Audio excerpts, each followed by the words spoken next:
Mais um dia. Diversas novas mensagens, notícias inéditas no café da manhã, e-mail confirmando reunião antes de sair de casa com a discografia do mundo no bolso. O smartphone chama o transporte, faz as compras da semana, paga as contas e transfere dinheiro.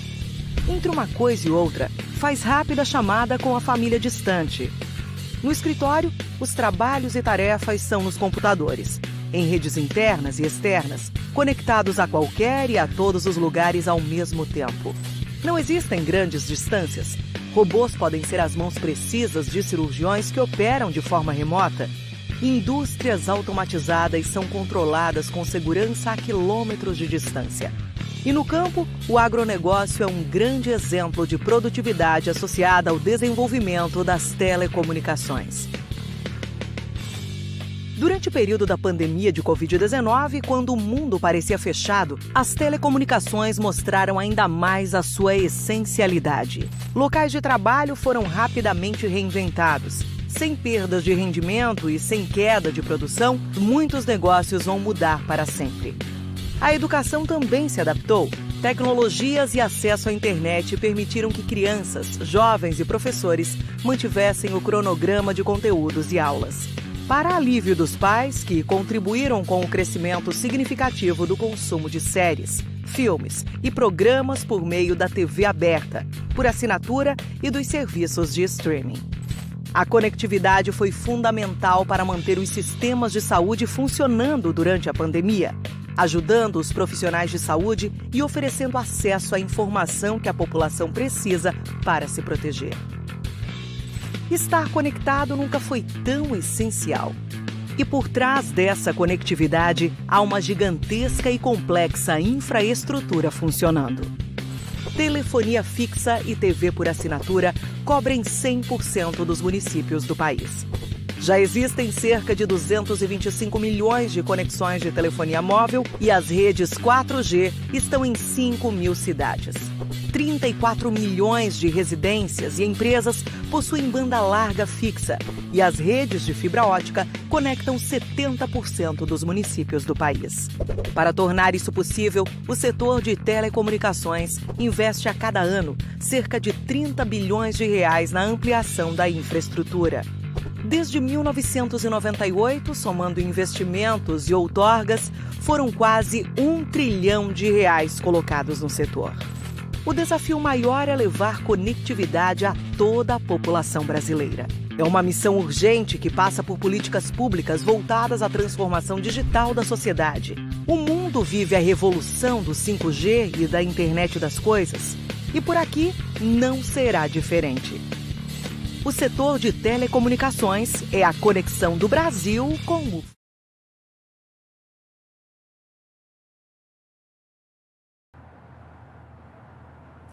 Muito boa tarde aos participantes do painel Telebrasil 2020 que nos acompanham ao vivo. Nós vamos agora iniciar o segundo workshop da nossa programação com o tema O Desafio da Digitalização de Governos e Serviços Públicos. A eficiência do setor público está diretamente associada à sua capacidade de incorporar novas tecnologias e inovações no funcionamento dos serviços oferecidos à sociedade. De modo geral, a expectativa é de que, por meio das plataformas digitais, além de eficiência operacional, os governos possam reduzir burocracias e disfuncionalidades dos processos manuais que quase sempre atrasam a demanda dos usuários. Nesse contexto, as iniciativas de transformação digital não apenas produzem melhorias no campo da gestão, que beneficiam o cidadão, mas também permitem a redução de custos que, consequentemente, ampliam a capacidade de investimento do governo em setores estratégicos da economia. Por outro lado, ainda como resultado, a digitalização de determinados serviços abre espaço para a valorização de competências individuais, na medida em que otimiza habilidades e conhecimentos específicos dos servidores públicos em atividades de maior complexidade, até então dedicadas a tarefas de menor relevância. E para explorar as múltiplas dimensões dessa agenda, eu tenho aqui a satisfação de apresentar os nossos debatedores de hoje. Eu começo pelo secretário de Inovação e Tecnologia da cidade de São Paulo, Juan Queiroz. É uma grande satisfação, Juan, tê-lo aqui conosco essa tarde. Seja muito bem-vindo ao Painel Telebrasil 2020.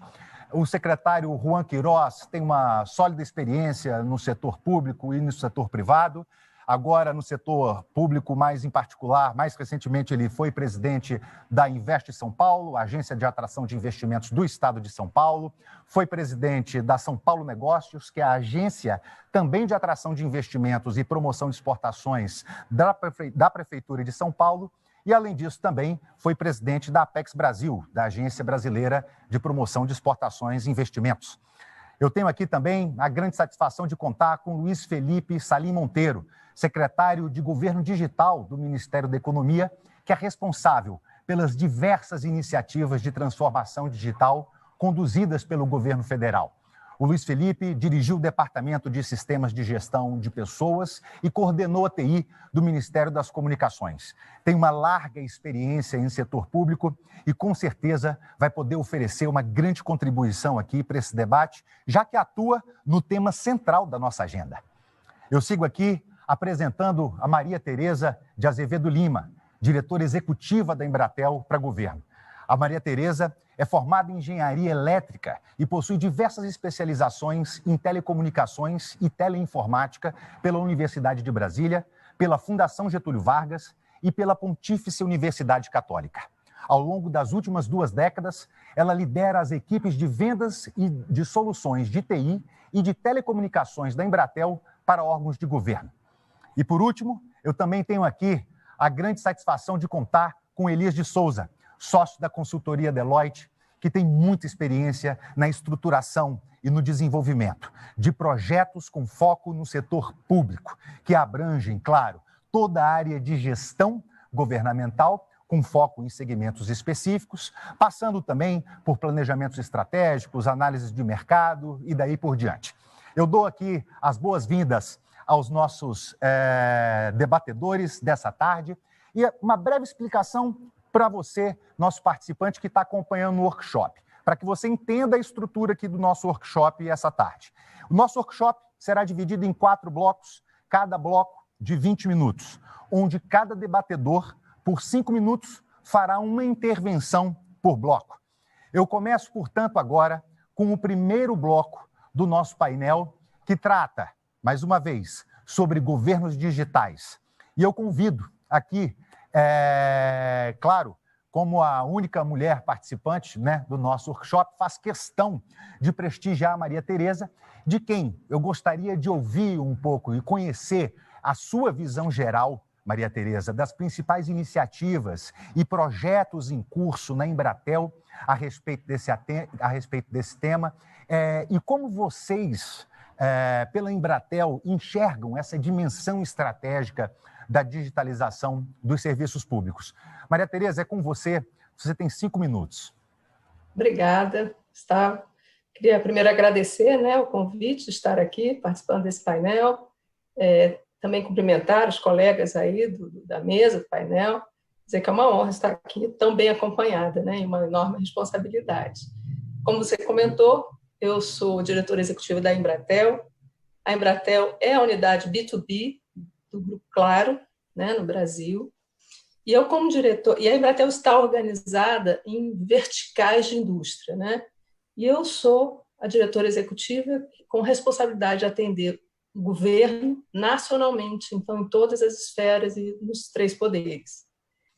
Me dá uma oportunidade incrível, primeiro, de conhecer os projetos, participar dos projetos, dialogar com os gestores do Brasil todo, né? Então, assim, o que eu posso começar dizendo é que o fato que eu tenho percebido nos últimos tempos é que os governos estão avançando muito, muitas vezes de forma até silenciosa, às vezes iniciativas são mais divulgadas, mas muitas vezes de forma silenciosa, e estão caminhando muito para, de fato, colocar o governo a serviço do cidadão, e não o contrário, o cidadão trabalhando para o governo.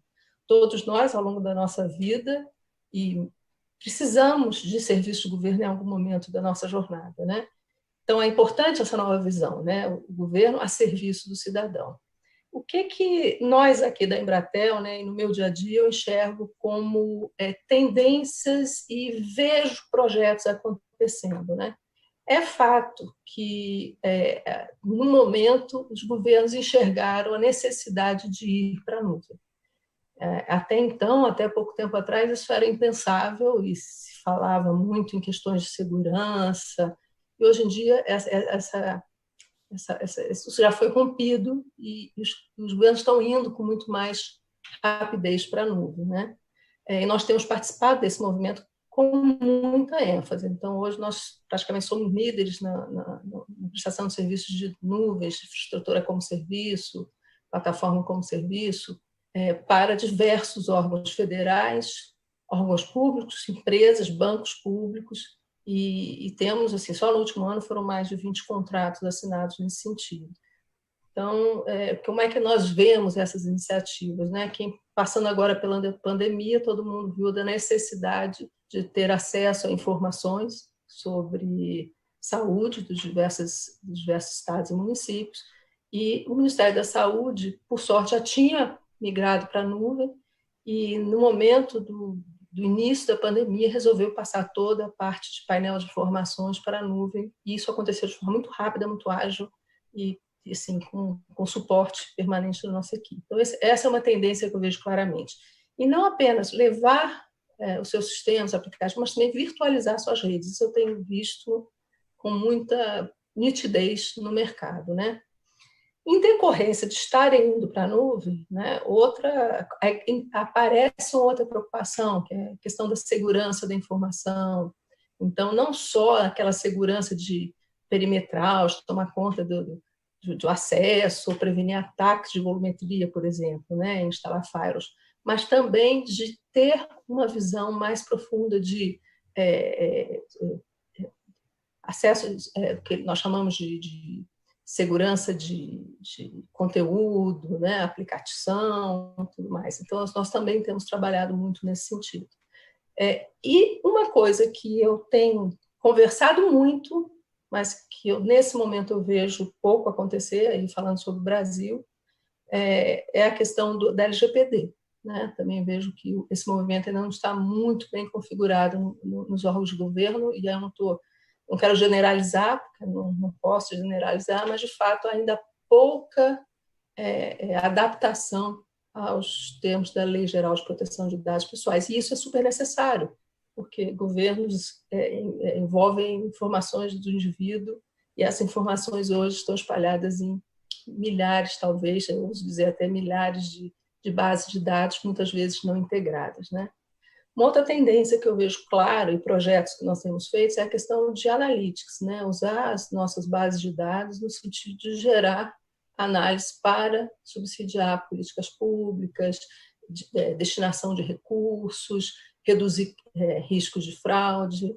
Então, um exemplo claro que nós temos foi, durante a pandemia também, as operadoras se uniram e fizeram colocar à disposição de estados e municípios os que nós chamamos de mapa de calor, mostrando onde havia concentração de pessoas, movimentação de pessoas. Isso foi muito útil e mostra o potencial dessa solução.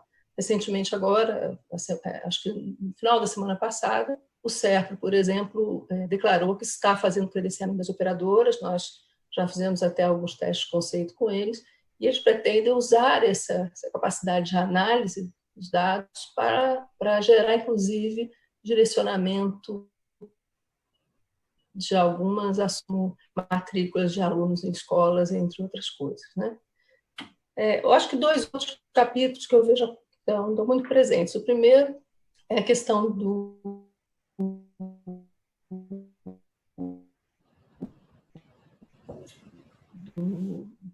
da multa, garantir que o cidadão possa conversar com aquele que lhe oferece serviço por todos os canais. Isso tem acontecido, e são muitas iniciativas, muitas vezes iniciativas não coordenadas, mas eu também vejo espaço ainda para avançar em omnicanalidade bastante, né? Mudar um pouco a forma como o cidadão conversa com o governo, como o governo pode conversar com o cidadão. E, por fim, as iniciativas que nós estamos trabalhando de forma muito intensa são as iniciativas para cidades inteligentes, internet das coisas, né? Hoje nós temos uma rede comercial KTM, né? O vende bastante ampla, cobrindo vários estados, e isso tem apoiado iniciativas de internet das coisas.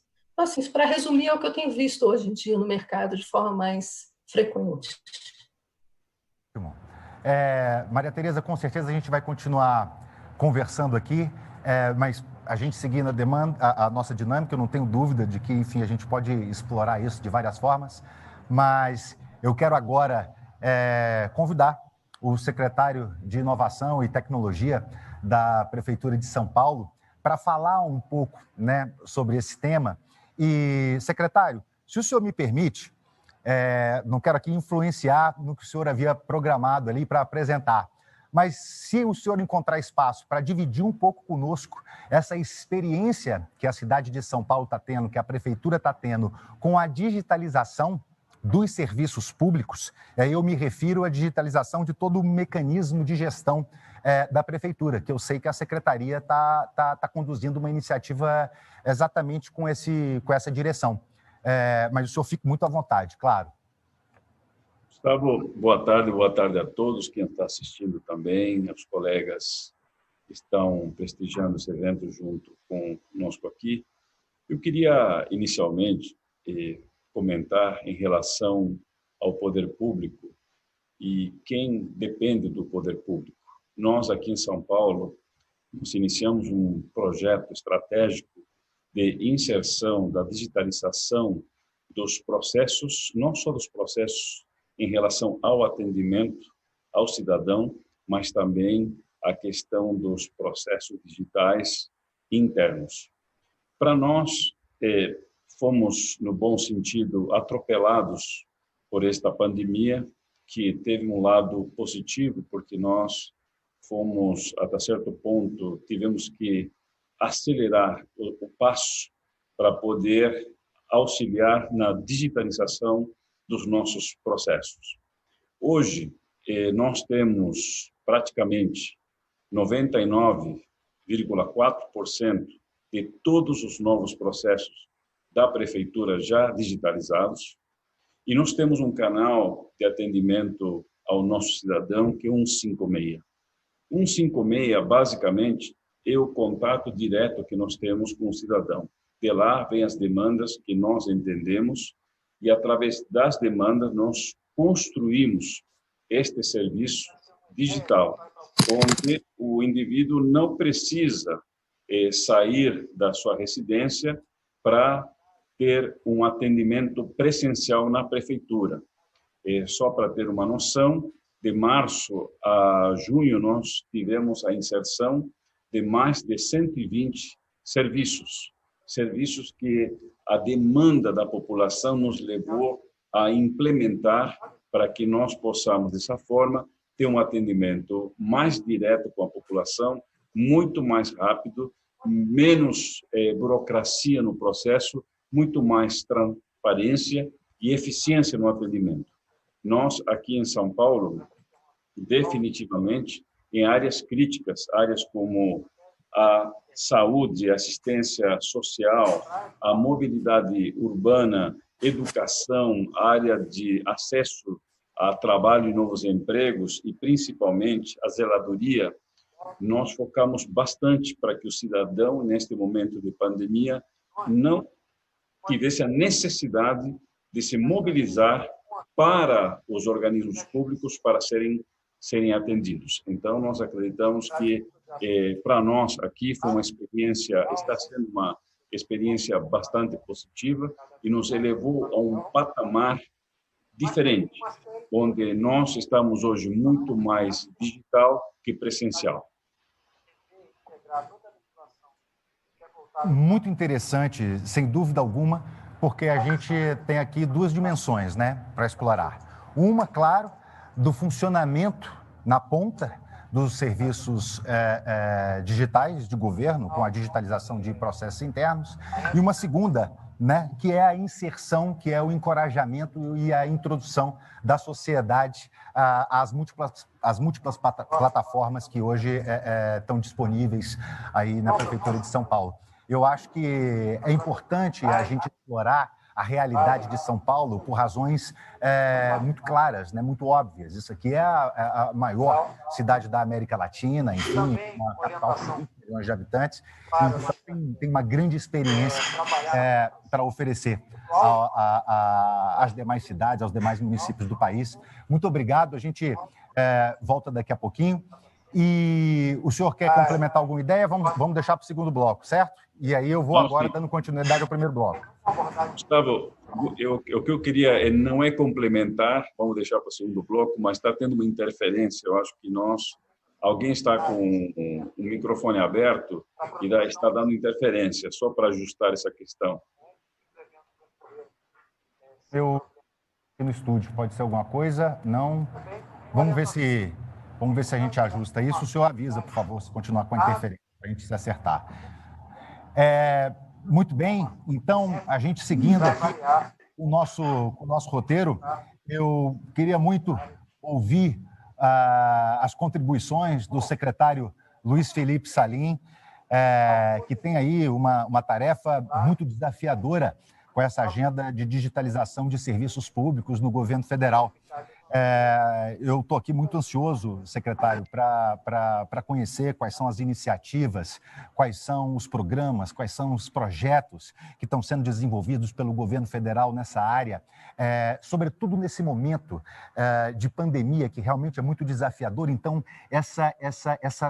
esse contexto da transformação digital, da digitalização de serviços públicos, ele se torna ainda mais necessário e ainda mais presente, né? Não só do ponto de vista do funcionamento da administração pública, mas, claro, produzindo efeitos e benefícios diretos para a sociedade. Se o senhor puder, secretário, eu sei que o senhor tem, enfim, uma série de informações para compartilhar conosco, mas citar alguns números, sobretudo no que diz respeito à economia que a digitalização de serviços gera para os cofres públicos. Enfim, não sou eu que tenho que falar aqui. Secretário Luiz Felipe, por favor. Obrigado, Gustavo. Queria primeiro dar um abraço aí nos colegas que estão conosco, Juan, Elias, Maria Tereza, um prazer estar aqui com vocês.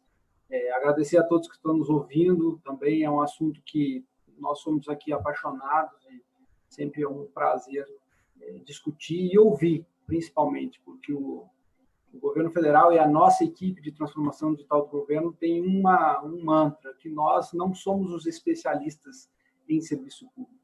O verdadeiro especialista no serviço público é o cidadão brasileiro.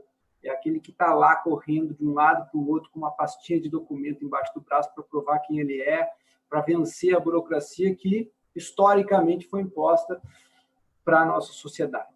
Aqui, na virada de 2018 para 2019, o presidente Bolsonaro assume e estabelece que uma das prioridades do governo é a transformação digital dos serviços entregues ao cidadão. Foi criada, então, a Secretaria de Governo Digital aqui como um órgão central no Ministério da Economia, que, junto com a Secretaria de Modernização do Estado da Presidência da República, faz a coordenação de todas as iniciativas de transformação digital. Dando alguns números para entender o panorama, né? O governo federal possui hoje de serviços transacionais entregue ao cidadão. E serviço transacional é aquele que o cidadão pede e espera alguma coisa em retorno. Em torno de 3.700 serviços distintos, nos mais de 180 órgãos federais espalhados pelo Brasil inteiro. Nós começamos a gestão com 40% desses serviços já digitalizados, já oferecidos ao cidadão em canal digital. Porém, essa era uma oferta muito concentrada, né? Alguns órgãos de governo iniciaram essa trajetória há muito tempo, como, por exemplo, a Receita Federal, e são exemplos internacionais, inclusive, de boa gestão e boa oferta de serviços digitais. Então, essa oferta estava de 40% concentrada em alguns poucos órgãos. Por outro lado, enquanto eu tinha uma Receita Federal com mais de 90% dos serviços digitais, eu tinha um Ministério, por exemplo, da Cidadania, que atende os mais vulneráveis, com 20%, 25% de serviços digitais. Então, o que nós fizemos foi estabelecer uma estratégia de governo digital. Essa estratégia está publicada por um decreto do presidente, ela está disponível no site gov.br/governo digital, e essa estratégia conduz todos os órgãos públicos, é um esforço de governo, ou seja, todos os órgãos estão engajados, na transformação digital de serviços, que nós queremos chegar, estamos no caminho, a ter 100% de serviços públicos federais ofertados em canal digital até o fim de 2022. Nós queremos todos os sistemas de governo e as informações necessárias para a prestação de serviço interoperáveis, ou seja, não é esse cidadão que tem que correr com a pastinha embaixo do braço, quem tem que correr são os dados de um órgão para outro, para poder entender melhor a demanda. Nós queremos que o cidadão tenha uma identidade digital, reduzindo ao nível de fraudes e erros, e até mesmo a burocracia, que tem muito serviço público, esses dias eu não vou citar o Estado, mas eu vivenciei isso. Nós precisávamos de um serviço e fomos buscar o digital. Ele era digital, mas você tinha que ir no presencial para se identificar antes de fazer o acesso ao digital. Isso é uma falha do sistema de identificação brasileiro que nós queremos também sanar. Simplificar e acelerar o registro de empresas no país. O Brasil tem uma colocação ruim no ranking do Doing Business e nós precisamos, por meio da digitalização e da integração de todos os entes que gerenciam esse ecossistema de empreendedorismo, a melhorar a posição do Brasil, atraindo investimentos, gerando empregos e renda, etc. Desde 1º de janeiro de 2019 até agora, ou seja, 20 meses da nossa gestão, 20 meses, eu acho que eu posso fazer essa conta, em torno de 600 dias, nós promovemos a transformação digital de 900 serviços públicos federais. 900 serviços públicos que antes eram somente acessíveis em canal presencial, a pessoa tinha que se deslocar, pegar o transporte, ficar na fila, tirar a senha, etc., etc., etc. Agora são acessados 24 horas por dia, 7 dias por semana, por meio de um celular ou de um computador. Esses 900 serviços economizaram para o governo em torno de 560 milhões de reais por ano.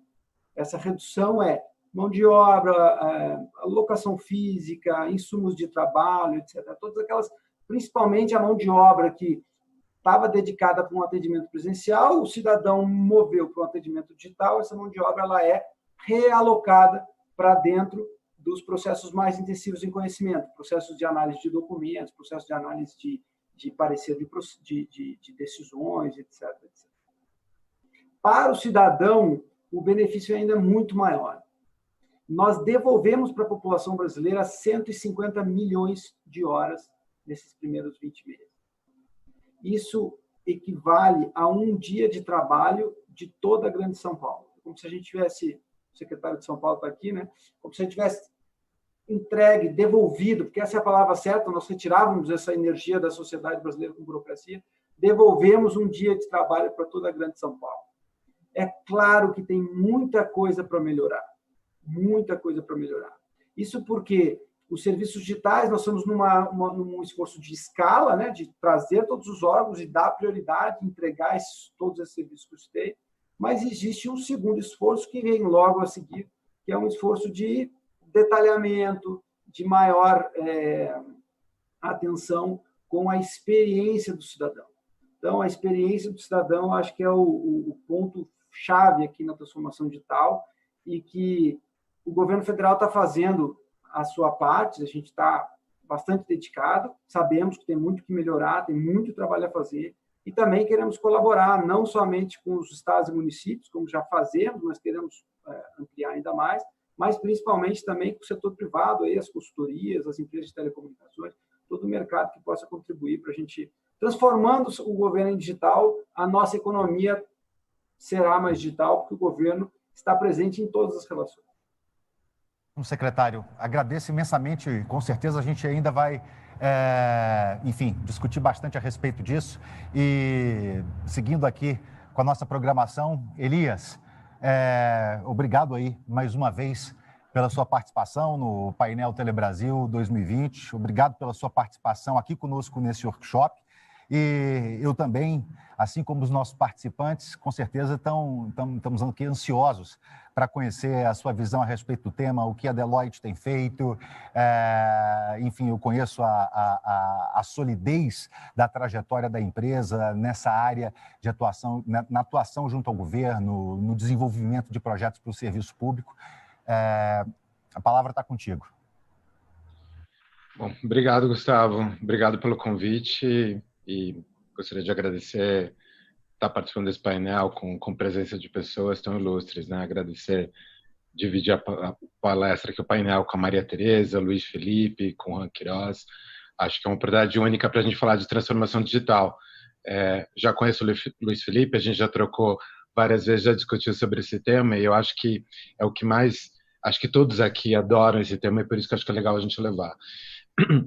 Eu acho que, assim, eu vou dar um overview do que a gente faz, porque, na verdade, a gente está presente em 150 países, a gente ajuda a maioria desses governos, tanto no nível federal, estadual, municipal, depende né, da estrutura do país, mas a gente está presente em todos eles, alguns a gente está presente um pouco mais forte, mas há anos a gente vem fazendo grandes trabalhos. Eu já estou há 24 anos no serviço de atendimento ao setor público, e tenho várias experiências, mas eu queria citar as últimas. Eu acho que o Luiz Felipe começou falando sobre a questão da experiência do usuário. O usuário passa a ser o protagonista dessa transformação digital, e é verdade. Não tem um governo que a gente esteja fazendo um projeto que a gente não esteja discutindo a qualidade de vida do cidadão baseada na experiência do usuário com os serviços públicos. Eu acho que não tem nenhum projeto. E aí eu posso citar alguns, né? Começando pela Austrália, a gente está fazendo um projeto agora que já está há 12 meses, é um projeto gigantesco, porque a Austrália, o governo central decidiu que é ser o líder em transformação digital na área de governo no mundo. Eu acho que é uma missão bem grande, né? Mas eles estão com essa missão, então eles estão fazendo um projeto com a gente que vai demorar entre 3 a 5 anos, que é concentrar todos os serviços do cidadão, entender a experiência do usuário, olhar o futuro de como é que o usuário vai mudar e fazer toda essa integração, seja do usuário, seja do servidor público. É um olhar como um todo. É que o cidadão, a gente também é servidor público, mas a gente tem que olhar de duas maneiras. Já quando a gente olha o projeto que a gente está fazendo na Nova Zelândia, é um pouco diferente. Eles preferiram começar não pelo cidadão, apesar de olhar o cidadão, a experiência dele, estão olhando o servidor público primeiro. Então, melhorar a qualidade de vida do servidor público, porque é ele que atende o cidadão, desde a questão de treinamento, capacitação, contratação. Então, fazer a centralização disso. Porque melhorando esse ambiente, primeiro, você provê serviços mais adequados para o cidadão. É um outro olhar de país. Os países nórdicos que a gente está fazendo, começando pela Dinamarca, que a gente está fazendo toda uma transformação na educação, e já vem de anos, a gente está quase 10 anos lá fazendo projetos, mas não é simplesmente colocar o meio digital só, fazer com que ele seja um pouco mais interativo. Como a gente tem a educação básica, que tem crianças de diferentes perfis, com déficit de atenção, crianças com PCD, como isso daí pode ser mais interativo, não substituindo o professor, mas complementando a educação, deixando ela mais autônoma, para que ela possa complementar o ensino. E também auxiliar os professores, né? É sempre uma complementação. Então, há uma transformação muito grande na educação numa parte da Europa, principalmente nos países nórdicos. E aí eu pegaria, talvez, um projeto que a gente está fazendo, já está quase 8 anos em Cascais, em Portugal. E por que eu estou citando esses projetos? Porque são visões diferentes. A gente resolveu fazer um projeto piloto lá, porque é uma cidade de 200 mil habitantes, mas é uma cidade que a gente resolveu fazer toda a transformação digital do governo, olhando não só o pilar de Smart Cities, mas olhando também a questão das cidades resilientes, mas todo o serviço ao cidadão, integrando o profissional público, mas também fazendo uma parceria colaborativa. É uma missão muito maior, não é só olhando o cidadão, mas olhando, né, as empresas, como é que elas podem trabalhar de forma não de parceiras, mas colaborativa com o governo. E aí a gente começou por camadas, porque a transformação é muito grande. Apesar de ser 200 mil habitantes, a gente tem feito um trabalho de como é que engaja o cidadão, como é que engaja o setor público, como é que você conecta serviço, como é que você engaja as empresas e vai criando nichos para que atenda a ambição de Cascais, que ela quer ser a cidade que você escolha com melhor qualidade de vida para um dia ou para a sua vida inteira. Mas essas são as experiências. E aí, queria só finalizar, Gustavo, eu acho que assim, todos nós falamos de tudo. Olhar o cidadão como protagonista dessa transformação digital. Mas a gente ainda tem uma série de desafios. Integração de plataformas, a gente tem que olhar o futuro da regulação. Brasil, né, a gente passa pelo governo federal, estadual, municipal, a legislação é complicada, a gente está sempre correndo atrás de como é que a gente regula isso. E eu acho que a gente está no momento de mudar o mindset, porque a nova tendência dos governos é olhar o futuro da regulação, não ela sempre regular o que está acontecendo agora, porque a gente está falando de tecnologia, né? A gente não pode falar isso. Tecnologia muda. Quando a gente está discutindo uma legislação por 12 meses, a tecnologia já mudou umas 4 vezes, se não mudou muito mais, dependendo do que a gente está falando do setor. Então, talvez acho que a gente precisa agora pensar no futuro dessa legislação, como é que a gente integra a primeira legislação e como é que ela pode ser um pouco mais híbrida. Ela não está depois da tecnologia, ela está antes da tecnologia, para facilitar a vida também do Luiz Felipe, do Ranqueiroz, né? Porque é difícil a gente pensar. A gente pensa uma solução e a gente tem que pensar na regulação. Não estou dizendo que é errado, mas como é que a gente facilita a vida? Porque a gente tem que pensar de uma outra forma. E aí vem uma série de outras coisas. Maria Tereza falou da internet das coisas, a gente fala do futuro do trabalho, a gente viu muita transformação de como é que a gente trabalha no governo agora. A gente precisa também mudar a questão da participação do cidadão, não é só prover o serviço, mas como é que ele interage com o governo. Quer dizer, não estou falando só do canal do cidadão, mas como é que ele interage de forma de ele opinar para qual caminho. E aí a gente olha para cada cidade. E aí, para finalizar, eu acho que a Maria Tereza foi muito feliz de falar sobre a questão da segurança e privacidade. A gente pode fazer uma série de coisas, mas como é que a gente garante a segurança dos dados e a gente garante a privacidade de tudo? Perfeito. Elias, muitíssimo obrigado. Eu acho que você trouxe aqui diferentes perspectivas da transformação digital de acordo com diferentes realidades, né, de cada país. São realidades econômicas e sociais muito distintas da brasileira. E agora, nesse próximo bloco, que a gente vai iniciar agora, se você puder falar um pouco, na sua visão, quais são os grandes desafios que o Brasil tem pela frente, eu acho que é importante, a sua experiência com certeza vai agregar um valor importante a esse debate. E eu quero voltar, portanto, com a Maria Tereza, agora iniciando esse segundo bloco, mais uma vez lembrando que cada participante tem 5 minutos aqui para expor as suas ideias e compartilhar a sua visão. Maria Tereza, falando aí sobre desafios, sobre barreiras, como a gente encara a transformação digital no Brasil, na sua visão, no curto e no médio prazo, quais são aí os principais desafios que a gente deve enfrentar? Acho que o primeiro desafio é que o Brasil é um continente, né? E as desigualdades são imensas. Então, acho que é o desafio de colaboração.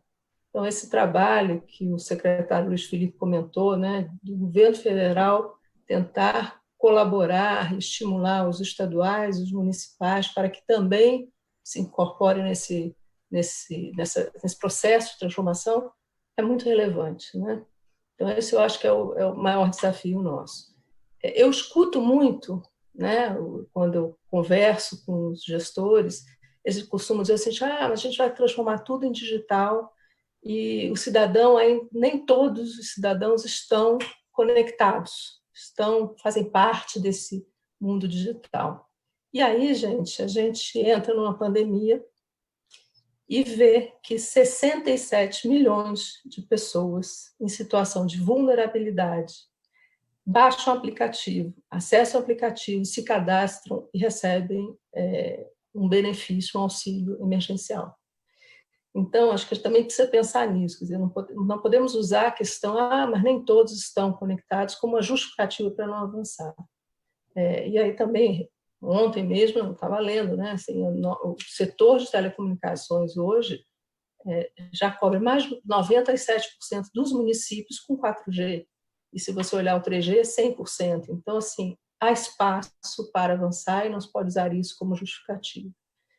O segundo grande desafio, né, que eu acho que a gente tem que considerar é um aspecto cultural de não colaborar. E eu vou dar um exemplo bem recente. Eu conversando com o gestor num determinado estado, esse gestor comentou que o governo federal tinha ido buscar, junto a esse estado, uma base de dados para poder fazer uma integração dentro dessa linha que o secretário Luiz Felipe comentou, né? Que, assim, integrar, interoperar todos os dados é muito relevante, muito importante. E esse gestor falava assim, mas como eu vou passar para um governo federal se fomos nós que investimos nessa base, né?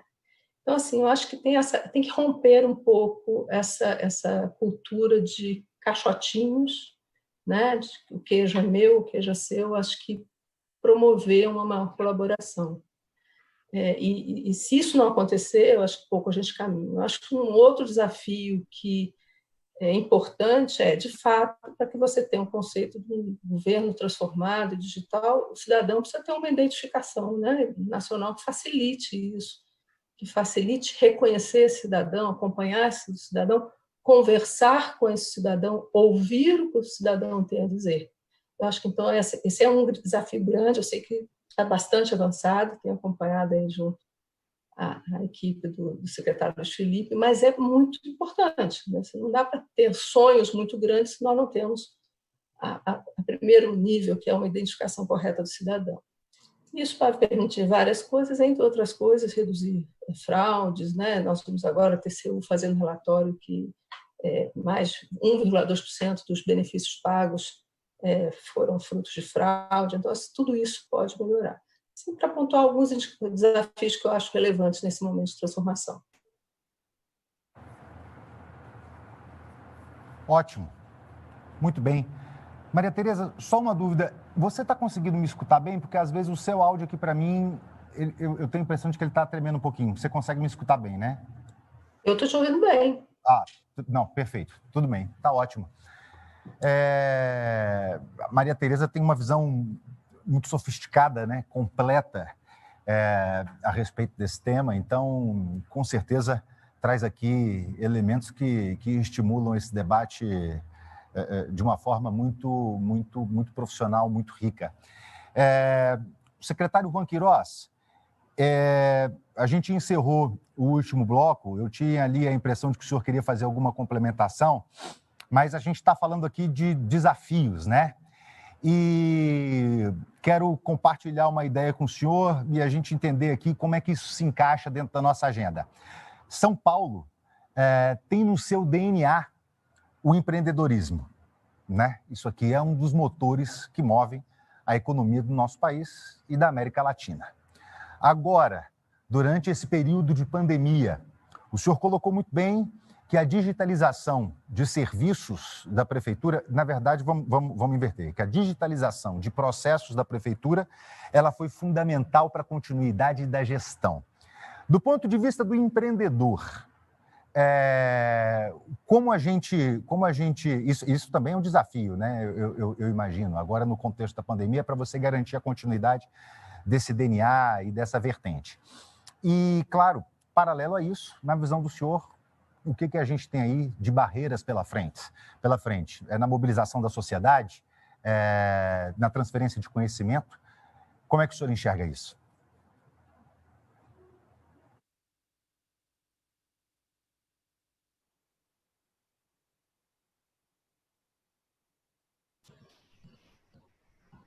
Está me ouvindo? Está me ouvindo? Estou ouvindo perfeitamente. Perfeitamente. Voltou agora. Pensei que o senhor queria cortar o conteúdo. Não. Não, Gustavo. São Paulo tem 12 milhões de habitantes.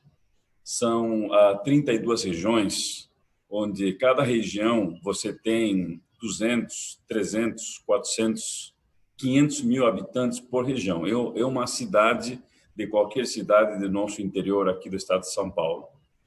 O nosso maior desafio é a inclusão digital. E ali, quando você coloca seus serviços a serviço da população, nós desenvolvemos 2 programas. A capacitação do funcionário público, estar pronto para o atendimento, e, principalmente, a capacitação do cidadão para poder recepcionar e interagir com a tecnologia. Para nós, a boa tecnologia é a tecnologia que transforma a vida das pessoas. Nós não podemos falar só de tecnologia do ponto de vista técnico. E eu posso falar para você, Gustavo, como empresário que eu sou, hoje licenciado das minhas atividades empresariais, eu posso falar para você que a tecnologia transforma a vida das pessoas. Nós temos programas aqui, por exemplo, para os empreendedores. A nossa maior preocupação foi como interagir ecossistema tecnológico com startups e empreendedores, principalmente nas periferias, nas comunidades. Ali que nós tivemos que pensar rapidamente de como agir. Nós temos 2 instrumentos importantes. Os telecentros, onde o indivíduo, o cidadão, nós temos 130 telecentros distribuídos no município de São Paulo, onde o cidadão pode ir até o telecentro, onde ele terá internet e terá computadores e pessoas capazes para auxiliá-los, até pagar contas, porque nessa pandemia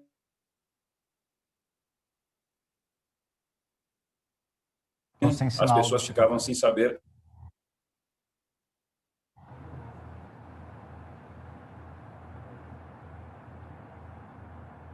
como interagir com suas questões pessoais. Vão no telecentro hoje, artesanatos, e produzem artesanato, e através do próprio telecentro, eles vendem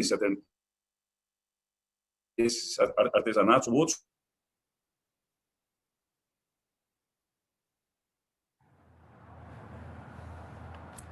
Eu tô sem o secretário. Para ter só acessos para um atendimento ao público.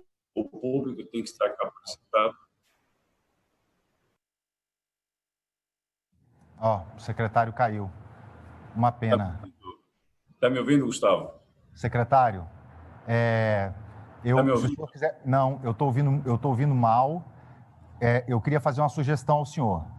Sim. A gente dá um pequeno intervalo, a gente complementa essa fala do senhor. Eu vou seguir aqui com os demais. Se o senhor quiser dar uma olhada na internet, no áudio, alguma coisa assim, só para o senhor voltar e concluir, porque eu acho que seria um prejuízo muito grande aqui para a nossa programação não oferecer ao participante a conclusão desse raciocínio que o senhor estava conduzindo. Então, o senhor está ok? É só realmente aqui, estou abrindo um espaço, o secretário Juan Queiroz vai dar uma olhada ali na infraestrutura dele, e aí eu vou seguindo por aqui, mas a gente volta com ele ainda antes de fechar esse bloco.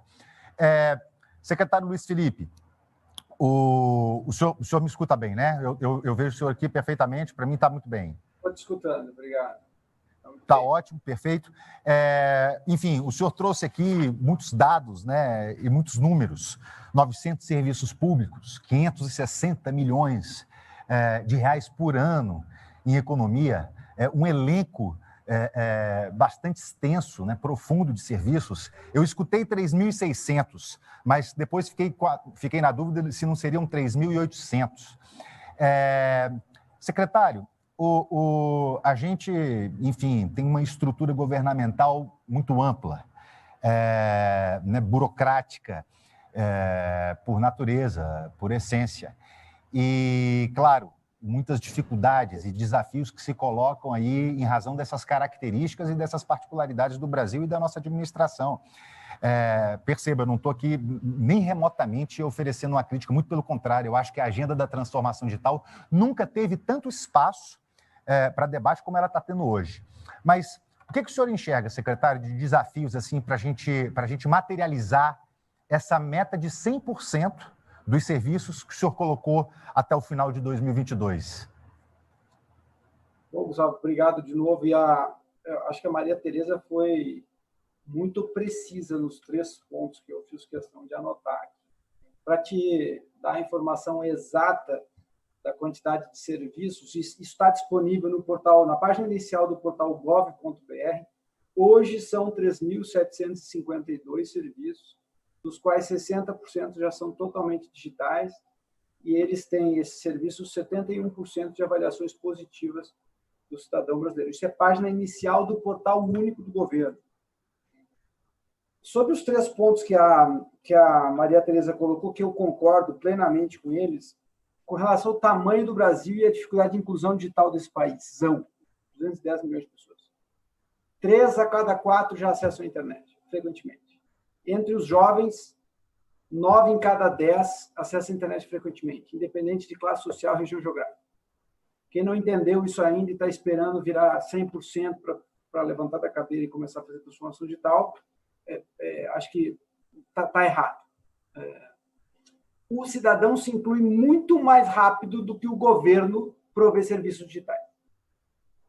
Então, a primeira dica que eu dou, e a gente fez esse exercício aqui, é não estabelecer uma estratégia digital com base na situação atual de inclusão digital.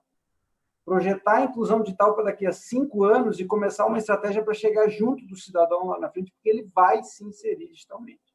O mercado de infraestrutura brasileiro, o telecom brasileiro é bastante dinâmico, o cidadão brasileiro é muito curioso, muito ativo. Nós passamos 9 horas por dia em redes sociais, em média. Quase o dobro, na verdade, 30%, 40% a mais do que um americano passa na internet. Então, o Brasil é um mundo de oportunidades de transformação digital, principalmente para o governo, porque costumo dizer que a transformação digital é boa para todo mundo, é boa para o governo, porque o serviço é muito mais barato, é boa para o cidadão incluído digitalmente, porque ele tem a comodidade de fazer isso a qualquer momento, e é bom para o cidadão que não está incluído. Porque como as agências continuam abertas e disponíveis para atendê-lo, quando ele chegar lá não tem fila, não tem espera, porque uma grande parte, 70%, foi para o canal digital. Então, assim, exatamente como a Maria Tereza falou, estabeleça que essa premissa de cidadão não incluído, hoje, ela é uma premissa que não se sustenta no longo prazo. O cidadão estará incluído no longo prazo. É claro que nossa estratégia não é substituir o canal presencial pelo digital, senão essa parcela ficaria fora. A nossa estratégia é complementar o canal presencial que já existe com uma opção digital para o cidadão. Com relação à colaboração, eu nunca vi um momento tão propício no governo federal para que a gente colabore. As áreas estão muito mais próximas, os gestores são técnicos, existe um comando e uma prioridade da Presidência da República, e o que eu anteriormente, como servidor público que sou, via de dificuldades, hoje não aparece mais, principalmente porque a gente conseguiu criar uma comunidade em torno do gov.br, e que todo servidor público que participa tem orgulho de falar que participou. Com relação à identificação do brasileiro, aí sim eu acho que a gente tem realmente um desafio de escala muito grande pela frente. O brasileiro pode ter legalmente, sem fraudar nenhum sistema, 50 identidades diferentes, 50 documentos, 50 emissores. Cada estado tem o seu, fora os outros N documentos que têm valor de identidade segundo a legislação brasileira. É impossível um sistema desse ser tolerante à fraude, porque um erro ou uma falsificação em algum desses 50 emissores de documento gera, obviamente, espaço para erros e fraudes. No INSS, nós estimamos que a identidade digital, que nós estamos construindo junto com o TSE, diga-se de passagem, o TSE, o Tribunal Superior Eleitoral, fez um excelente trabalho, uma visão de longo prazo fantástica de biometrizar a população brasileira. E no INSS, essa plataforma irá economizar 5 bilhões de reais todo ano em erros e fraudes. Então, esses 3 desafios são muito bem pontuados e nós estamos buscando, claro que há dificuldades, mas estamos buscando vencê-los dessa forma. Basicamente, o que eu digo que a próxima fronteira, além dessas 3 que foram citadas, a próxima fronteira da transformação digital é a fronteira da integração federal, estados e municípios. O cidadão é um só lá na ponta. E quando ele olha para nós, Juan, ele olha para nós e nos vê como governo. Ele não sabe se é o governo, se é federal, estadual, municipal, se é a secretaria A, se é o Luiz que deveria fazer, se é o Juan que deveria fazer. Ele vê que ele tem um problema, esse problema ele paga imposto, no fim do dia é ele que está pagando por isso tudo, ou seja, o queijo, na verdade, é do cidadão, né, Maria Tereza? Porque é ele que está pagando pelo queijo, não é de nenhuma das nossas áreas. Então, fazer com que exista uma comunidade também interfederativa, onde nós temos uma estratégia nacional, não uma federal, uma estadual, uma municipal, mas uma nacional, e que todos estejamos juntos. Eu acho que essa é a próxima fronteira da transformação digital, mas a gente está a caminho. Perfeito, excelente. Secretário Luiz Felipe, é um tema muito instigante, né? E aí, enfim, quando o senhor fala de integração, né, e fronteiras, me ocorrem aqui várias questões, se seriam mais no sentido de integrações de sistemas e de infraestrutura e de realidades distintas, né, do ponto de vista da tecnologia, mas eu não quero explorar isso aqui agora. Talvez, se o senhor conseguir fazer algum comentário a respeito nos próximos blocos, eu lhe agradeço. Quero abrir um espaço aqui para voltar com o secretário Juan Queiroz, que teve um pequeno problema ali de conexão. Eu acho que seria um prejuízo grande, como eu falei há pouco, o nosso participante ficar sem essa complementação da fala dele, quando ele colocava ali o papel do Telecentro, o papel do Empreenda Fácil.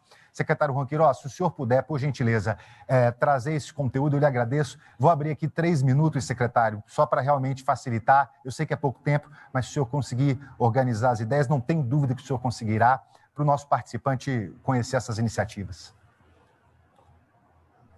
Gustavo, a questão dos telecentros, para nós, foi a essência de auxiliar o cidadão a ter acesso a Wi-Fi, a computadores, para dar continuidade ao nosso ecossistema das startups, principalmente. Mas o Empreenda Fácil foi a ferramenta que nós tivemos e nós estamos trabalhando há muito tempo nesse projeto.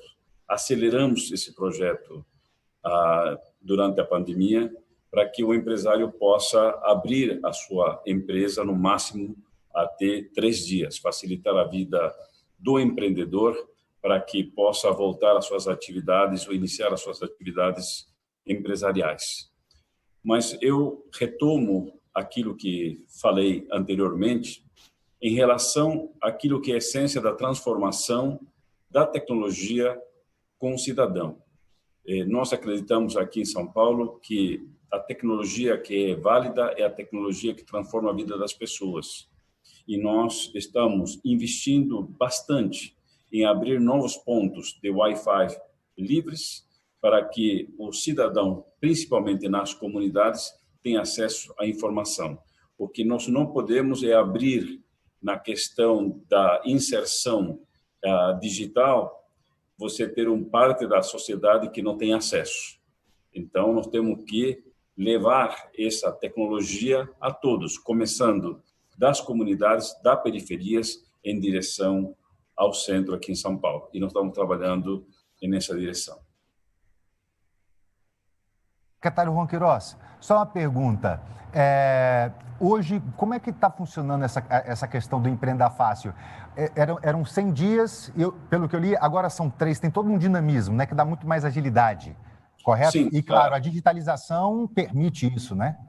Sim, nós estávamos com 136 dias e hoje nós estamos com 3 dias.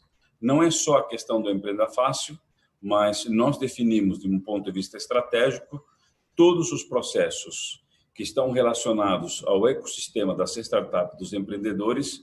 Nós verificamos quais são os processos na prefeitura, aquilo que era presencial, hoje 99,4% são digitais. Excelente, excelente. Obrigado mais uma vez por essa complementação. Agora eu lhe escuto perfeitamente, está ótimo. Perfeito, também obrigado. Consigo ver o senhor aqui muito bem. Quero chamar o Elias, que falou aqui no nosso último bloco sobre experiências na Austrália, na Nova Zelândia, em Portugal e na Dinamarca.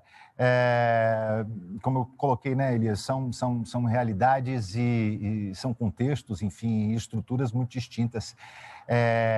E se a gente pegar, Elias, essas experiências e tentar transpor isso um pouco para o Brasil, juntando todos esses elementos aí que o secretário Luiz Felipe colocou, essa agenda que é fundamental que a Maria Tereza veio aqui também e falou, enfim, sobre o acesso, sobre a conectividade e daí por diante, com essas particularidades que a gente tem de empreendedorismo, de formação, né, da população em relação a tudo isso.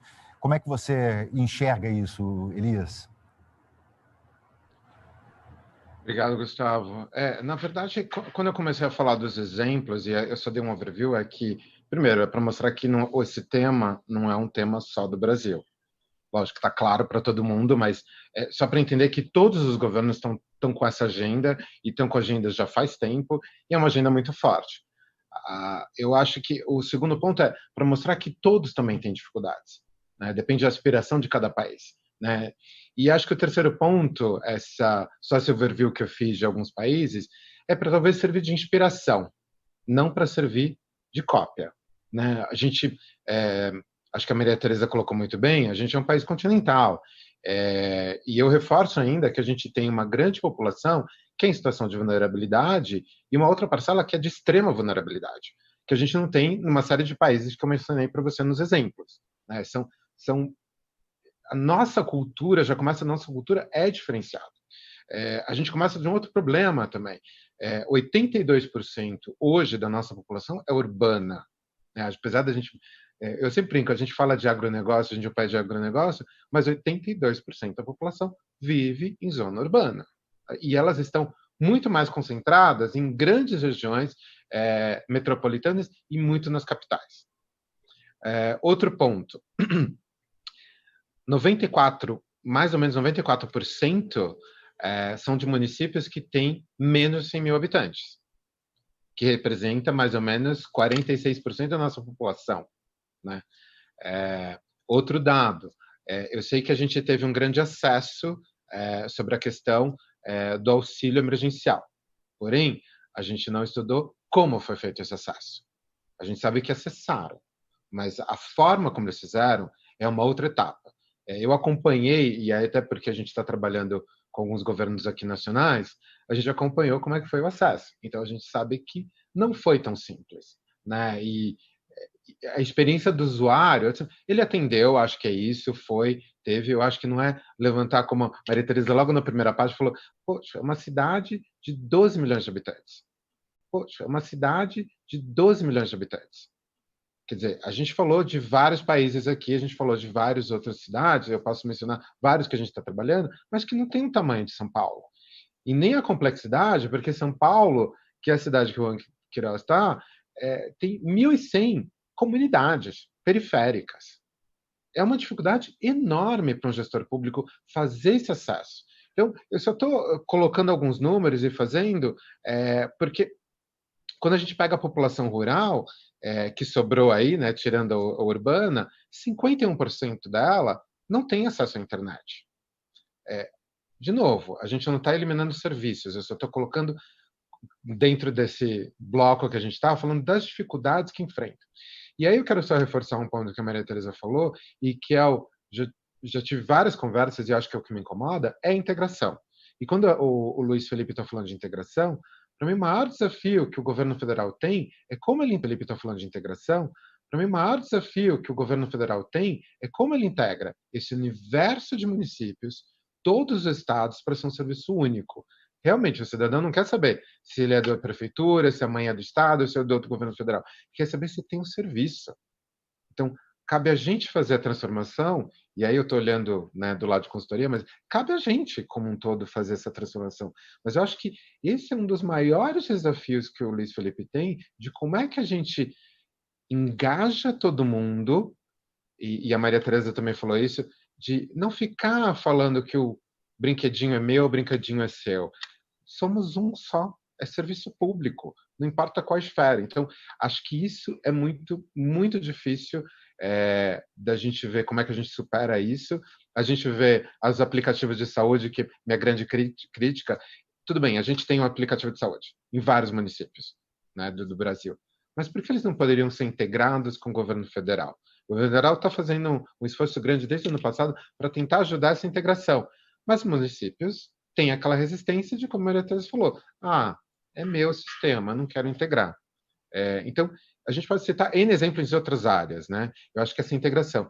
E é muito maior, Gustavo, quando a gente fala integração, não é só das esferas. Por final, é a integração de banco de dados. O cidadão não pode ter 10, 12, 20 bancos de dados. A gente tem que ter um banco de dados só. Tudo bem que a gente tem que falar de identificação digital, mas como é que a gente integra todos esses bancos de dados? Com segurança e com privacidade. Eu sei porque já começa aqueles olhares assim, como é que a gente vai fazer a integração? Não, dá para ter segurança e dá para ter privacidade. Se a gente fosse falar dos bancos de dados hoje, a gente sabe de vários bancos de dados de governos que foram, não é só do Brasil, que estão aí no Deep Web, que foram, né, violados. Então, não é eles estarem separados que vai garantir isso. É toda uma segurança que a gente pode colocar na plataforma. Então, como é que a gente tem um único banco de dados, que eu acho que é outro. E, por fim, acho que a cultura do brasileiro é totalmente diferenciada de qualquer dos países que eu mencionei, ou de qualquer país. A gente tem que olhar, não a tropicalização, mas dar para ele um olhar de como é que a gente entende a população no Brasil e ainda muito mais das regiões. Perfeito. Elias, muito obrigado, muito preciso, muito completo. Eu estou recebendo aqui algumas perguntas dos nossos participantes. Eu vou ler uma delas aqui para vocês e quem que se sentir à vontade para fazer um comentário, eu queria comentários rápidos, assim, de 1 minuto, 2 minutos no máximo, mas eu acho que coincide muito com o que a gente vem falando aqui. Integrar plataformas é algo simples quando se tem conhecimento multidisciplinar com proteção de dados, segurança física e lógica. Integrar o povo, aumentar a participatividade, a inclusão social e mundial. Como fazer para que as empresas e organizações encontrem os profissionais que possuem esse perfil? Maria Tereza, quer falar um pouco? Rapaz, bom, assim, posso falar pela minha empresa, né? Claro. Que investe constantemente em capacitação dos nossos profissionais e busca no mercado profissionais que venham trazer conhecimentos importantes para esse desenvolvimento de novas soluções, novos serviços e inovação. Nós hoje temos, dentro da organização, um hub de inovação, que também nos contribui muito para não só inovar, mas buscar esses profissionais no mercado. Temos esse hub de inovação, ele ajuda a unir, né, startups, aceleradoras, comunidade acadêmica, pesquisadores e clientes. E quando eu falo em clientes, né, eu também estou falando, os meus clientes são clientes do governo. Então, nós temos buscado criar esse ambiente de inovação, colaboração e conhecimento, porque também nós só conseguimos entender como atuar se conversarmos muito com os clientes no dia a dia, né? Eu acho que esse é um bom desafio. De fato, o SNOC de segurança no Brasil, instalado aqui com profissionais altamente capacitados, 2, né? Um no Rio, em São Paulo. E assim, tentamos completar o nosso leque de soluções, fazendo mais ou menos o que o Luiz Felipe está fazendo aí no governo, né? Colocar o cidadão no centro. Eu coloco o meu cliente no centro e vejo como posso atender ou antecipar determinadas demandas que ele tem. Muito bem. Alguém quer fazer algum comentário adicional sobre essa pergunta? Só lembrando aqui do nosso tempo. Vamos lá, Elias. Bom, mas bem rápido. Eu acho que, assim, não é simples, tá? Talvez possa ser mais célere se a gente olhar do lado privado, porque ele não depende de uma lei de compras públicas, né? Que você precisa fazer todo um planejamento. Mas quando a gente olha o serviço público, ele precisa fazer um planejamento de longo prazo. A integração não é tão simples, ele precisa entender tudo que ele tem de plataforma, tudo que ele tem de banco de dados, porque ele está trabalhando com dados do cidadão, não é com um cliente de uma empresa, como ele vai fazer essa integração, e ele precisa fazer toda uma divisão, um planejamento de como é que isso vai ser feito, porque a gente não pode mudar da noite para o dia. O serviço está andando e eu preciso continuar que ele ande, e ao mesmo tempo fazer a transformação. Então, paralelo com isso, eu preciso ainda utilizar a Lei 8666, não estou dizendo que ela é errada, tá? Só estou dizendo que ela dificulta o processo, ela toma um tempo. Então, como é que eu vou fazer essa aquisição? Eu tenho que fazer todo o planejamento? É complexo, sim, para o setor público. Talvez seja mais fácil para o setor privado. Acho que a gente pode misturar as duas coisas. Tem uma série de complexidades nisso. E a gente está trabalhando com N plataformas, com N serviços. Eu acho que, assim, a gente tem que olhar que o serviço público não é tão simplificado. O serviço de profissionais nessa área para fazer a contratação dentro do governo, ele ainda passa pelo concurso público. Olha a dificuldade que a gente precisa fazer. Ele pode facilitar, talvez, com outro profissional que a gente possa substituir de outra forma, mas existe essa outra dificuldade também da contratação de profissionais especializados. Posso fazer um comentário rapidinho? Claro. O Elias falou bem, a Maria Tereza também. Nós temos esse desafio e o tamanho, a complexidade é bem como o Elias falou.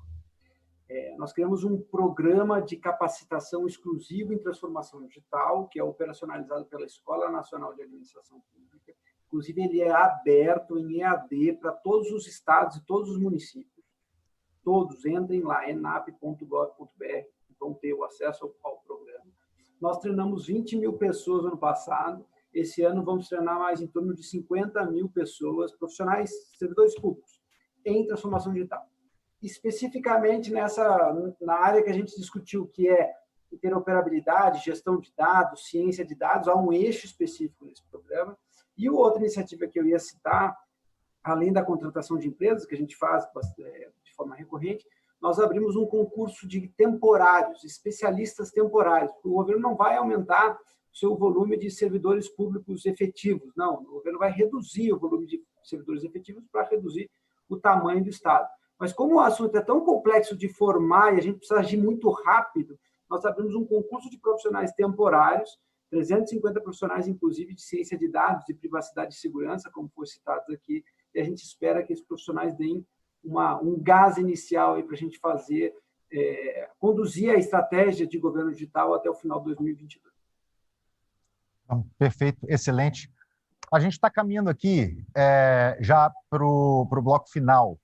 Na verdade, a gente estaria entrando agora no penúltimo bloco do nosso workshop, e já são 3h10 da tarde. A gente tem aqui a previsão de terminar às 3h30, e eu estou sendo alertado aqui no ponto já pela assessoria do secretário Juan Queiroz, que tem compromisso na sequência com o prefeito de São Paulo. Então, o que nós vamos fazer? Se vocês estiverem de acordo, e eu não estou vendo outra alternativa, vamos juntar esse penúltimo bloco com o último, onde a gente falaria sobre possibilidades de cooperação entre os setores público e privado, junto com considerações finais. Eu sei que talvez não pareça mais adequado, mas parece a melhor forma da gente conduzir aqui e não perder o fio da meada. Tudo bem? Podemos seguir dessa forma? Então, vou passar aqui a palavra ao secretário Juan Queiroz, que começa o encerramento desse nosso último bloco. Está me ouvindo, Gustavo? Perfeitamente, secretário. Tudo bem.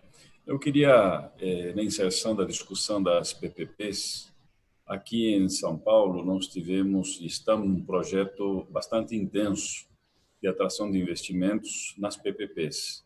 E talvez alguns projetos como o Ibirapuera, a concessão do Parque Ibirapuera, o Pacaembu e outras áreas da cidade, nós sentimos rapidamente que esta parceria pública e privada não só auxiliou aos cofres públicos a inserção de novos recursos, mas também nós percebemos agora na evolução, até o mercado nós tivemos uma concessão agora há 2 semanas do mercado público, nós sentimos que isto leva ao cidadão um serviço até diferenciado. Várias opções também estão sendo apresentadas. Então, para mim, Gustavo, aqui como o servidor público, estou como servidor público, a maior preocupação nossa é com o cidadão. Eu acho que todos nós que estamos participando desse painel sabemos claramente quais são as necessidades da população. Segredo aqui é implementar a tecnologia que resolva a questão do cidadão. Não adianta, falava, estou licenciado na minha empresa, eu sempre falo que muita informação é pouca informação, porque quando você tem muita informação e não consegue resumir e como aplicar essa informação, você percebe que no final do dia você gastou muito dinheiro, muitas horas de trabalho e você não consegue resumir a uma tecnologia de aplicação para inserir um benefício àquilo que é a tua organização. No nosso caso, no setor público, esta organização está a serviço da população. Então, quando nós recebemos no 156 perguntas de onde nós podemos fazer adoções de cães, de gatos, aí a gente começou a perceber que um serviço que a população queria. Então, nós criamos esse serviço digital, primeiro de atendimento no 156, para que o cidadão que quiser adotar um cachorro, por exemplo, poderia ligar no 156. Nós aqui, de uma forma digital, nós iríamos buscar essa solução. Enfim, a criatividade da tecnologia ela é válida na transformação e na aplicação muito rápida que você consiga medir o resultado. Então, agradeço muito, agora sim, encerrando a nossa participação aqui, agradeço muito o convite, agradecer a quem participou deste painel tão importante, agradecer aos organizadores e principalmente as pessoas que estão nos assistindo e colocar a Secretaria de Inovação e Tecnologia do município de São Paulo à disposição de todos os participantes e principalmente os organizadores. Muito obrigado e uma boa tarde a todos.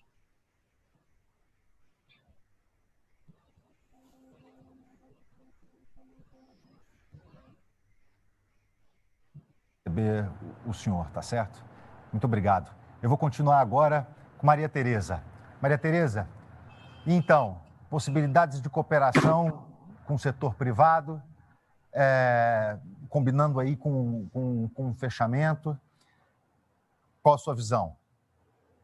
Bom, acho que a maior contribuição, né, pelo que nós ouvimos aqui, a nossa maior contribuição, sem dúvida, é manter os nossos investimentos na expansão das nossas redes, na oferta de mais serviços, né, na expansão, na inovação. Então, assim, manter a nossa capacidade de investimento, acho que é bastante relevante e vai trazer um benefício muito grande para o país. Além disso, né, eu acredito muito em colaboração. E nós estamos na inovação aberta e sim, eu entendo que o Elias comentou sobre a questão de contratação, a dificuldade do governo em fazer contratação de acordo com a legislação, mas é possível, sim, a contratação prever isso. Acordos de cooperação, acordos de colaboração, juntar os especialistas do governo com especialistas da iniciativa privada, com a academia, eu acredito muito nisso. A ideia de PPP é muito atraente, mas nós temos também que considerar que PPP exige um período de maturação longo, né, e que isso leva tempo, e talvez nós precisemos fazer coisas mais urgentes, né? E, por último, mas não menos importante, eu acredito que, como fornecedora do governo, nós temos que ser um fornecedor confiável, que entregue aquilo que o governo nos contratou. Acho que um pouco resume isso. E acho que é a minha visão dessa condição de colaboração. Perfeito. Maria Tereza, só um minutinho a mais. Quais são as prioridades de investimentos hoje da Embratel? Com certeza, a expansão de redes, modernização de redes, isso é claro, né? Grande parte do nosso investimento é feito nas áreas de engenharia, que consome muito, é um segmento que consome muito investimento, mas nós também estamos investindo muito em soluções inovadoras. Então, nós estamos investindo em data center, nós continuamos investindo em segurança, em virtualização de serviços, em soluções de experiência do cliente, do cidadão, ou seja, como fazer com que o cliente ou o cidadão consiga falar com o governo, por exemplo, de todas as formas possíveis e que essas formas sejam integradas. Não vou falar por telefone e aí a ligação cai, eu começo de novo o celular, é outro atendimento. Não fazer isso de forma muito integrada. Acho que isso vai trazer bastante economia para o Estado, inclusive. Perfeito. Ótimo. Secretário Luiz Felipe, caminhamos aí, então, para o nosso último bloco, que combina considerações finais com essa visão de possibilidades de cooperação entre o governo e a iniciativa privada, com foco nessa agenda de transformação digital. Bom, cooperação é uma palavra-ordem, né? Eu acho que entre iniciativa pública e privada, pública, cidadão com o governo, eu acho que é 360 graus essa colaboração, e aí teremos uma transformação digital de fato, né?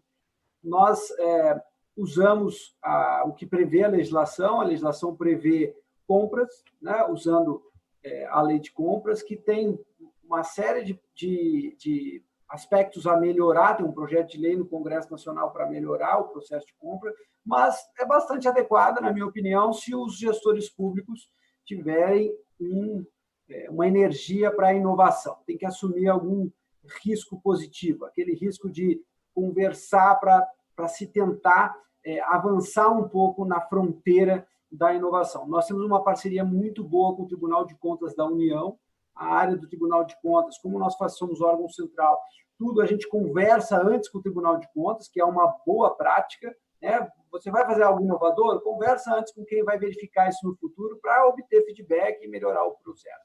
Conversar muito com o setor privado nessas compras, então abrimos consultas e audiências públicas, Maria Tereza e seus colegas do setor de telecom sempre estão conosco aqui conversando, escutar muito como que pode ser feito, porque, como Elias falou, tem experiências internacionais que nós estamos, sim, visualizando, lendo, fazendo acordos de cooperação técnica com países como Dinamarca, por exemplo, mas tem experiências que só quem está lá prestando o serviço na ponta é capaz de nos passar.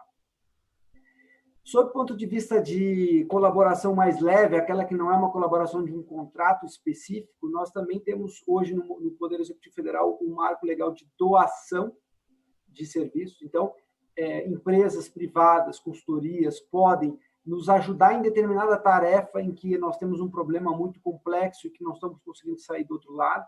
O reuse, certo? Estamos falando do reuse. O reuse, isso. Isso pode ser feito por meio de um acordo de cooperação. Eu vou expandir um pouquinho, sair do privado-público, na colaboração com o setor público-público de vários entes. Eu quero citar 2 exemplos que um deles a prefeitura, o governo do Estado de São Paulo está trabalhando. No registro de empresas, por exemplo, nós estamos com a secretária Patrícia Ellen, do governo do Estado de São Paulo, trabalhando num balcão único para registro de empresas em São Paulo. Então, o governo federal vai fazer a parte dele, o governo do Estado de São Paulo vai fazer a parte dele, a prefeitura de São Paulo vai fazer a parte dela, para que a gente tenha essa aceleração de registro de empresas que o Juan citou. Nós temos uma plataforma que hoje tem mais de 70 milhões de cidadãos registrados, que é o loginunico.gov.br. É uma única senha e uma única credencial para todos os serviços públicos. Isso é a primeira porta de acesso do cidadão e que hoje a gente pede que ele se cadastre em dezenas, centenas, milhares de serviços distintos.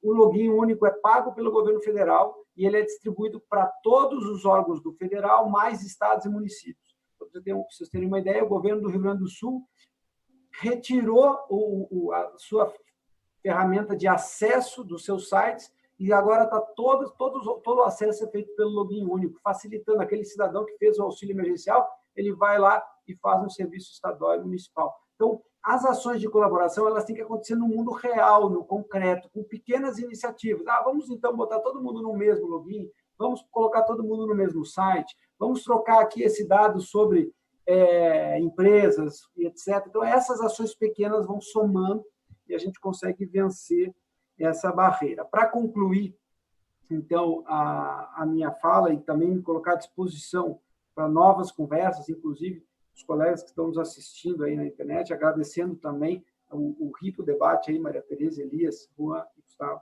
O Brasil é reconhecido internacionalmente pelo uso de tecnologias no âmbito público, certo? Nós estamos hoje entre os 20 países do mundo com a melhor oferta de serviços públicos digitais. É uma pesquisa da ONU, recém-lançada com 193 países. Então, nós somos o 20º do mundo. Nós somos o 2º país do continente americano com a melhor oferta de serviços digitais. Perdemos apenas para os Estados Unidos. Estamos à frente de Chile, estamos à frente de Canadá, outros países, inclusive, que em vários assuntos nós nos referenciamos, digamos assim. E somos o primeiro país na América Latina. Acho que a gente tem que comemorar também esses fatos, né? A gente enxerga, a vida é dura, o cidadão batalha, mas na transformação digital existe um esforço consistente de todos os governos, existe um esforço consistente da sociedade brigando para que isso aconteça.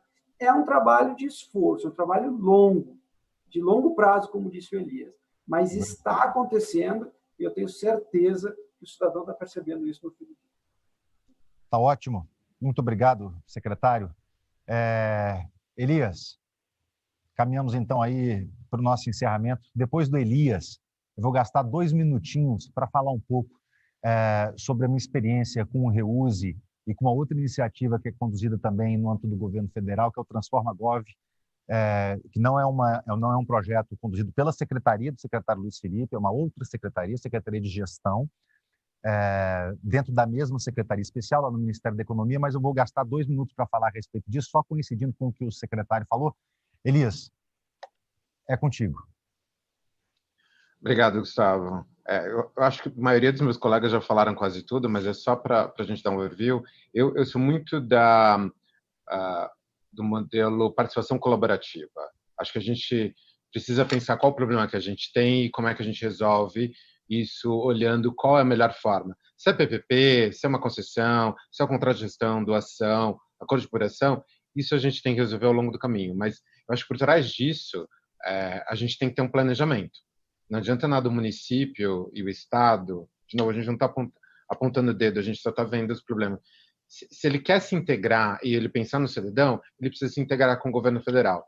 Para isso, ele precisa ter uma estratégia. Não adianta nada ele ficar fazendo uma série de acordos ou colaborativos, não importa qual modelo, se não tiver atrelado à estratégia. A gente já tem uma estratégia nacional.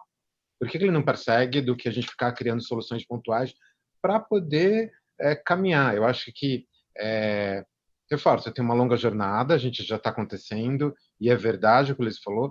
Muitas vezes o próprio cidadão não se dá o trabalho de procurar, só quando ele sente uma dor ali, ele vai procurar qual é a solução que tem, mas tem muita coisa acontecendo, e a Maria Tereza, desde o começo, a gente vai falar, tem muita coisa acontecendo, e as pessoas não sabem de verdade, né? Não é porque o governo não divulga, é porque as pessoas não procuram saber e vivem vagando por aí. Mas eu sou um assíduo um cara que utiliza mesmo o serviço público e faz questão até para testar, até porque a gente está passando pela transformação digital. Eu acho que a Maria Tereza também apontou muito bem que uma estruturação de uma PPP demora, a modelagem é longa, né? A gente não consegue fazer no curto prazo, mas eu ainda acho um modelo ideal para, dependendo do qual a solução que a gente está querendo propor, se é uma solução de longo prazo, se é uma solução gigantesca.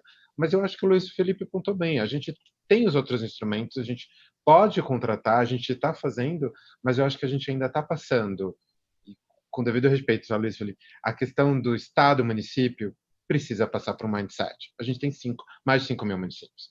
Se a gente não passar por essa mudança de mindset e a gente ser um único governo, a gente ainda vai ter uma jornada ainda que distancia um pouquinho. Estou dizendo que ela é longa, porque quando a gente fala longo, depois do Covid, a gente tem que encurtar um pouquinho. O que é longo hoje em dia? Eu sempre pergunto às pessoas, é 1 ano, 2 anos, o que é longo prazo? Mas a gente tem que dar uma encurtada nisso daí. Então, acho que essa transformação que a gente está passando precisa ter um planejamento agora. O que a gente quer chegar? Não importa se é mudança de governo de 4 anos, ou, enfim, a cada 4 a gente muda, a gente está para passar pelo governo municipal, mas a gente tem que pensar como um governo só. Se já existe uma estratégia nacional, por que não perseguir? Por que a gente não contribuir com isso? Eu acho que a primeira parceria colaborativa deve ser público com público. Logo depois, a gente tem que chamar o privado. Né? Privado por quê? Porque uma vez que a gente organiza a casa do seu público, a gente tem os dados, a gente pode ver o que a gente pode compartilhar com o serviço privado, e o setor privado, de repente, trazer uma solução barata, fácil, rápida, né? Mas a gente precisa fazer alguns passos aí. Acho que todo mundo deve concordar comigo que a gente precisa estar pensando de uma maneira única. Eu acho que cada um ainda está no casulo, Maria Tereza reforçou isso algumas vezes, com devido respeito, Luiz Felipe, mas eu ainda acho que a gente está destoado do que o governo federal faz com estados e municípios, mas essa é a minha crítica, mas é uma crítica no sentido, acho que a gente devia se unir nessa hora. E acho que tem o trabalho que você está fazendo com a Patrícia Ellen, eu sei, é muito legal, mas a gente poderia ter outras Patrícias Ellen espalhadas pelo Brasil para que a gente pudesse fazer essa conexão. Então, ainda está esse destoamento. Mas a gente tem várias iniciativas. Bom, não queria repetir o que todos os meus colegas falaram, mas eu ainda acho que a gente tem aí um exercício, eu acho, mas o importante é que a gente está vendo darem as mãos, e esse uso que o Luiz Felipe falou de doação, e o Juan Queiroz também sabe disso, porque também tem aqui no município de São Paulo, como tem no estado de São Paulo e tem vários outros. Dentro da pandemia, a gente aprendeu a dar as mãos, privado e setor público. Por que a gente não leva essa lição daqui para frente? Talvez esse novo normal é a gente não ficar em qual parte ganha, mas que junto a gente pode realmente ganhar muita coisa. O privado se uniu ao setor público para fazer uma série de doações, para atender as pessoas em situação de vulnerabilidade, atender a população. A população virou o centro de tudo. Então, não vamos mudar isso. Estamos aí ainda num processo de pandemia, vai durar ainda um pouco, mesmo que venha a vacina, por que a gente ainda não anda de mãos dadas? Privado e público com público. Acho que essa é a solução. E aí a gente trazer academia, organizações sociais, todo mundo. E aí eu queria agradecer meus colegas que dividiram esse painel. Desculpa que eu falo bastante, né? Mas é muito bom estar aqui com o Juan Queiroz, muito bom estar aqui com o Luiz Felipe. Adorei conhecer a Maria Tereza. Acho que a gente compartilha de um tema que a gente tem o mesmo pensamento. Apesar da gente mostrar várias visões, mas a gente compartilha do mesmo pensamento. Então, isso é muito legal. E coloco à disposição. Eu sei que várias pessoas devem estar assistindo. Obrigado por quem está assistindo, mas gera uma série de dúvidas. E eu me coloco à disposição também para ajudar as pessoas a esclarecer. Obrigado. Excelente. Elias, muitíssimo obrigado. E como eu falei, quero só 2 minutinhos aqui. Nós falamos há pouco que nunca houve um momento tão convergente, tão propício e tão adequado de sensibilização comum em relação à relevância da transformação digital. E aí, o secretário Luiz Felipe comentou sobre o Reuse, que é uma plataforma do governo federal, onde empresas privadas vão ali e fazem doações, se propõem a resolver problemas da administração. E eu tenho uma experiência muito positiva aqui, um depoimento a respeito disso, de como funciona e do nível de engajamento das pessoas também. A empresa onde eu trabalho, a Memora Processos Inovadores, que é uma empresa de tecnologia de Brasília, especializada na automação de processos, está agora em vias de fazer o cadastramento no Reuse para doar uma solução para um ministério. Eu não quero colocar nomes, enfim, porque essas coisas todas têm sigilo.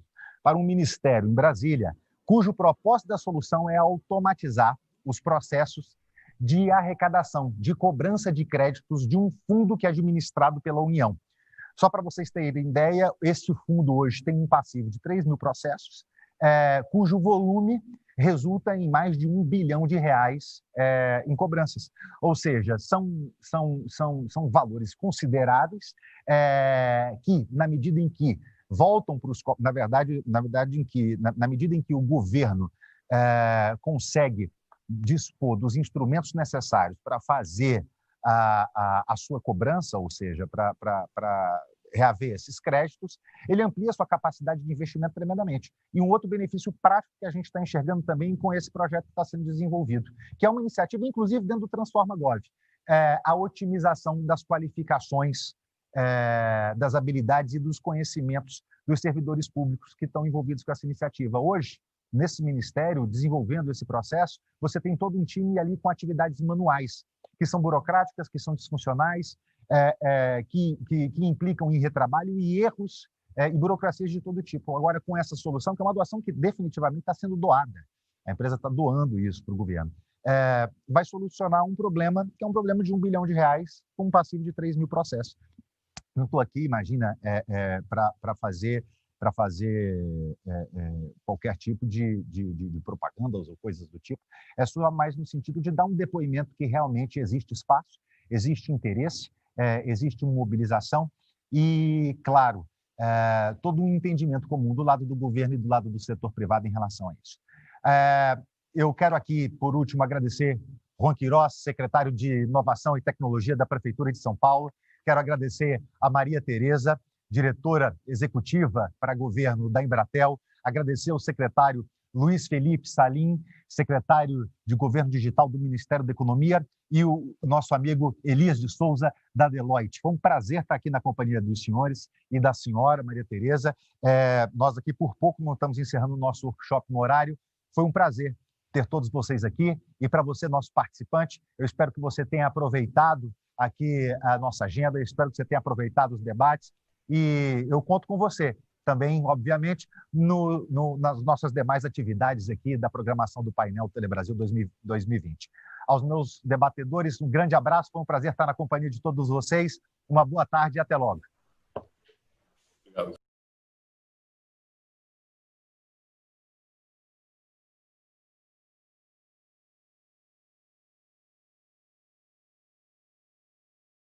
com pessoas e empresas plenamente ligadas à internet, conectadas a serviços inovadores e interconectadas entre si. Lazer, entretenimento e relações pessoais, profissão, trabalho e criação, indústria, agronegócio e serviços. Seja na vida cotidiana de cada pessoa ou na economia que impulsiona o país, estar conectado é fundamental. Mas no Brasil, a enorme carga tributária torna o desafio da conexão maior que em qualquer outro país. Na telefonia e banda larga móveis, entre os 15 países com mais acessos, a tributação brasileira é quase o dobro do segundo lugar e quase 4 vezes a média mundial. Em relação aos tributos sobre banda larga fixa, o Brasil segue no desconfortável primeiro lugar, com carga bem acima de países como a Índia e a China e quase 5 vezes a média mundial. Quando analisamos os impostos por estados brasileiros, a tributação excede muito a média nacional, variando de cerca de 40% e chegando a quase 60%. O setor de telecomunicações tem recolhido mais tributos a cada ano. Só em 2019 foram 64 bilhões de reais. E também a cada ano, os consumidores de serviços de telecom pagam por nada menos que 5 fundos e contribuições setoriais. Em 2019, a arrecadação deles chegou a 6 bilhões de reais. Desses, menos de 15% foram revertidos em programas de conectividade.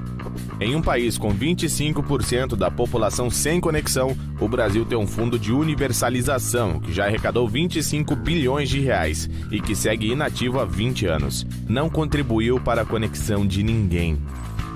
Este cenário pode agravar o futuro da tecnologia 5G no país e desenvolvimento de internet das coisas. Grande parte dos modelos de negócio IoT se tornam inviáveis com a tributação atual. O setor de telecomunicações investe 0,5% do PIB, ou 33 bilhões de reais por ano nas redes atuais.